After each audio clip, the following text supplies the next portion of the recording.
Olá, estamos de volta aqui com a minha querida Flávia Mardegan. A gente está falando de comportamento humano, gestão humana, enfim, administração, é tudo junto. A moça, ela se atualiza dia após dia. E o mais legal nisso tudo é que ela está compilando isso para o lado de vendas. Eu acho vendas uma coisa sensacional. Acho o poder que você tem de tentar vender alguma coisa. Quem atua nessa área sabe que vendas é um desafio todos os dias. Ela vai estar lançando um livro aqui em Santos, no dia 2 de outubro, na Quioa, do nosso amigo Walid, ali na Washington Luiz. O nome do livro é o terceiro livro, já da Flávia, chama-se Vendas, Ciência ou Intuição. O meu diretor está pondo aí na tela aí a capinha do livro, é da editora Gente. Então, assim, acho que vale muito a pena a gente ter isso aí na cabeceira, e quando não der para a gente mandar um WhatsApp para a Flávia, a gente abre o livro, porque é uma arte realmente entender pessoas. Você já atua na área da saúde, Flávia? Alguma empresa que atue na área da saúde ou não? Eu atuei na área de estética. De estética, que hoje em dia também é um grande desafio, vou te falar que é. Eu tenho lá os alunos que fazem a biomedicina, 30% a 40% a tendência é ir para a estética. Dentro da estética, a gente vê o papo da harmonização facial, que muitas vezes acaba na demonização facial, porque fica estranho aquilo que fazem. Aquelas sobrancelhas da Nike, então. A gente tem que falar para o aluno ter o cuidado de entrar nessa área. Ele também tem que atender o desejo que o paciente quer, mas dentro de um contexto que não fique estranho. Você falou para mim que você participa de uma feira, um congresso, onde é? Nova York. E discute o que lá? Se discutem todas as tendências de consumo, comportamento humano, modelos de negócio, como o varejo vem se comportando. Muda todo dia, né? Todo dia. Não é doido isso? É. Às vezes, assim, às vezes não, né? Todo ano eu vou para lá, chega no último dia do congresso, eu falo, para que eu quero descer. Porque você fica com uma sensação de que você não consegue acompanhar a quantidade de informação que vem sendo gerada o tempo todo. Aí você fala, meu Deus, como que eu acompanho? Agora eu tenho que entender inteligência artificial, e não é só entender sobre inteligência artificial, é como eu torno a inteligência artificial mais empática. Isso, ela ser simpatiquinha com você e você gostar dela. É para ter medo da inteligência artificial ou não?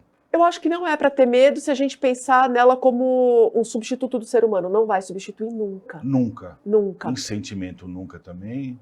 Então, assim, eu acho que ela é uma grande ferramenta que vai o quê? Tirar o nosso trabalho operacional. Entendi. Né? Agora, o trabalho humano, o trabalho de relacionamento, o trabalho intelectual vai ficar cada vez mais valorizado. Então, o que vai mudar são as formas como as profissões são compostas. Né? Então, legal, a gente vai ter que aprender coisas diferentes, as profissões vão mudar, porque o operacional a máquina vai fazer. Porque a gente vive hoje no mundo comercial, eu estou aqui falando com você e estou me inspirando aqui.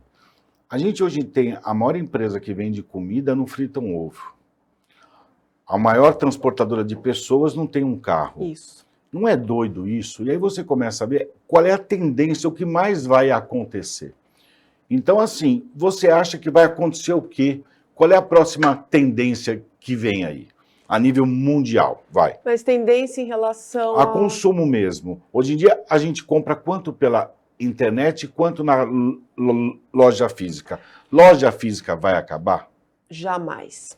O que acontece com a loja física é que ela muda o seu papel. Né? Teve uma apresentação muito interessante na NRF esse ano, do Lee Peterson, um grande pesquisador e futurista, que ele trouxe justamente essa questão, né, dessa pesquisa do consumidor em relação à loja física. E ele percebeu que os consumidores querem ir para a loja. Eles querem conversar com o vendedor. Então, eles usam a internet, muitas vezes, para fazer uma primeira pesquisa. Entendi. Deixa eu dar uma olhadinha. Mas para efetivar a compra, eles querem ir na loja. Eles querem conversar com o vendedor. Então, a loja vira o quê? Um ponto de encontro. A loja precisa mudar o formato. Ela não pode ser um site. Esse que é o problema. Né? Você pega a prateleira do site e replica na loja. E isso não funciona. Não funciona. Então, a loja tem que ter uma vibe. Tem que ser bacana ir lá. Né? Por exemplo, que nem quando a gente fala Em Londres tem lá Tem um bairro que eu estou tentando puxar, que é umas lojas psicodélicas, que tocam uma música alta. O pessoal gosta de ir na loja. Então, Cyberdog. A loja é em Londres, é muito louco. Tem uma filha de 13 anos, um filho de 11.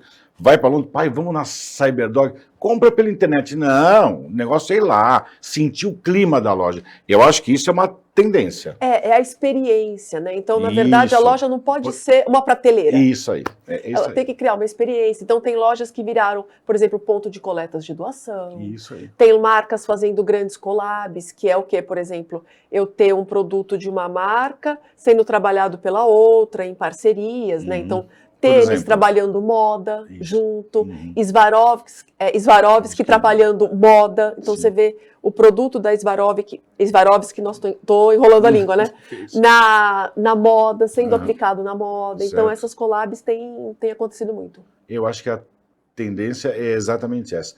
E no ramo de design, me fala mais. Qual é a tendência? O Ali está com umas ideias novas aí, né? Tem loja nova surgindo. Me fala mais disso aí. Eu acho que a gente tem, assim, algumas grandes tendências, né? E uma grande tendência que tem me chamado a atenção e eu tenho estudado é a questão do bem-estar. Tá. Você está bem na sua casa, enfim. Isso, você está bem na sua casa. E estar bem na sua casa não é só estar num bom sofá. É estar num bom sofá, ter uma boa iluminação, ter ali a natureza interagindo, entrando dentro desse ambiente. É você ter algo onde você se sinta, de fato, acolhido. Né? A casa, eu acho que ela volta a ser o nosso ninho. Sabe Independente da classe social. Não, independente da classe social. Não tem a ver com luxo. Isso. Tem não confunda. O meu medo é esse. Tem tapete de R$100, como tem tapete de 120 mil aí, que a gente estava falando com ele hoje. Mas você tem que se sentir confortável, não é isso? Isso, independente do seu poder aquisitivo. Né? Então, é trazer esse conforto. Né? Então, trabalhar a parte de cor, de textura, tecidos, enfim. Logicamente, quanto mais poder aquisitivo você tiver, você vai enfeitando cada vez mais. E se você tentar fazer sozinho, às vezes não fica bom. Você gasta um dinheirão e fica estranho. Então, você tem que ter um consultor. Você concorda comigo ou não? Concordo. Eu acho que assim, o profissional de arquitetura, nesse sentido, vai auxiliar e vai fazer com que você economize. Né? Às vezes tem aquela lenda de que contratar um arquiteto ou um designer vai encarecer o meu projeto, mas é o contrário. Eu também acho que às vezes eles têm alguns convênios, até o preço é outro, é mais em conta. Assim. Porque eles ganham por fora, é o que a gente escuta. Estou sendo bem sincero com você, eu posso ser, já que você entende de pessoas, né? Então vamos abusar. E às vezes não, às vezes a tendência não é exatamente essa. Então eu acho que você tem que se sentir confortável. Na era Covid, a gente ficou mais em casa e a gente acabou observando mais aquela falhinha que tinha no sofá, aquele sofá que você sempre quis ter. Afinal de contas, a tua casa é o teu ninho, é o teu refúgio, é onde você vai se sentir bem, independente de classe social, gente. Eu sei que com milhões você pode ter uma casa confortável, mas às vezes não vai ficar tão bom quando você tem uma consultora junto de você. Eu vou querer spoiler do livro, lógico que então vou querer.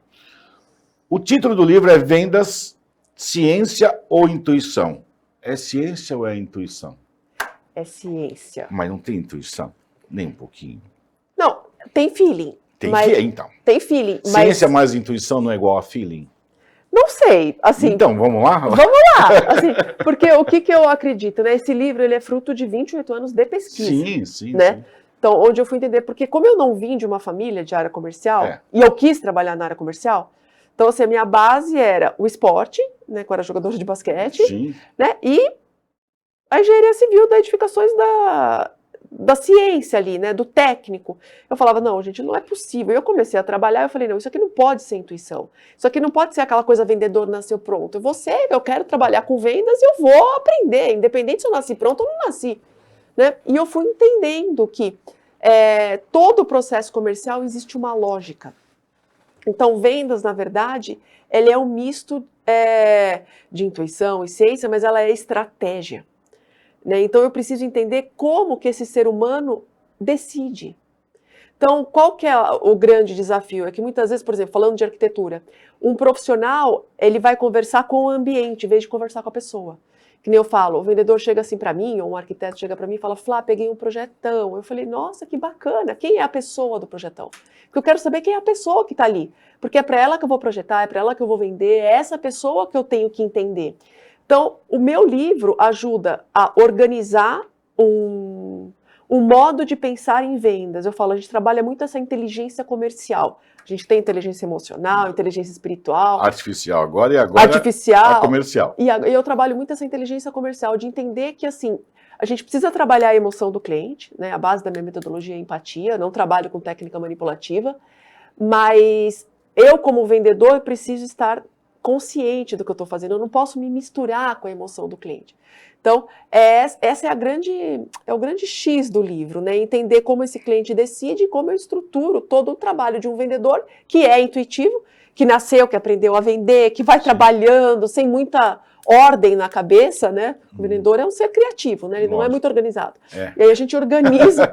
Eu sou vendedora, eu posso dizer, né? Então a gente não é muito organizado. Então essa metodologia ela vai organizar esse modo de pensar. E com isso a gente potencializa o resultado absurdamente. Flávia, serviço é venda? Hã? Serviços é venda? Com certeza. Me explica. Com certeza. O serviço, na verdade, que nem, por exemplo, no caso de uma clínica. Vamos pensar numa clínica. Um laboratório, ótimo. Vamos pensar. Vou até virar para você assim, ó, pronto. Vamos pensar no laboratório, no Célula Mater. Ele está vendendo serviço o tempo todo. Então, ele vende um serviço e entrega um produto, que é um exame, né? E para isso, eu preciso o quê? Ter um atendimento acolhedor. Tá vendo? Eu sabia que eu estava certo. Eu vou te falar o que eu fiz. É. No Covid, eu comecei a ser procurado por vários públicos.